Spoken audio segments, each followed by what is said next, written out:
Donc bravo Tamara.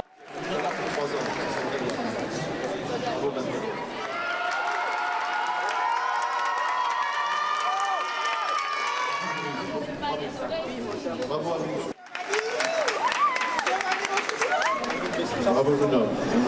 Félicitations à elle, plus de 18 de moyenne, bravo.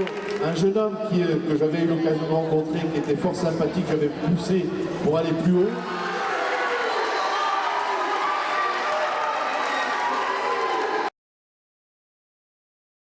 C'est avec un grand honneur que je me tiens devant vous pour vous parler d'un combat qui nous, ambassadeurs égalité filles-garçons, tiennent à cœur.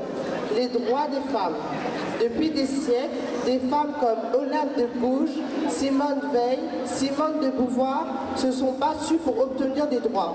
Par exemple, le droit à l'éducation, le droit de vote, le droit d'avorter, le droit de travailler et d'avoir un revenu. Ces droits sont le fruit d'un long et douloureux combat. Et pourtant, au XXIe siècle, ces droits considérés comme acquis sont toujours bafoués dans le monde. En effet, les femmes continuent de se battre pour obtenir le même salaire que les hommes, se battre pour disposer librement de leur corps, pour occuper un statut égal à l'homme dans la société. Certaines sont victimes de violences conjugales ou du mariage forcé. Ces droits ne sont pas des privilèges, mais des droits humains. Il est temps de dire stop à cette injustice. Nous devons agir. Ensemble, continuons le combat pour construire une société plus juste et plus équilibrée avec les femmes.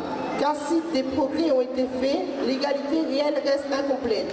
Ce n'est qu'un ensemble que nous pourrons bâtir un monde où être une femme ne sera plus un combat, mais un simple fait. Ensemble, brisons les chaînes de l'injustice. Merci de nous avoir écoutés.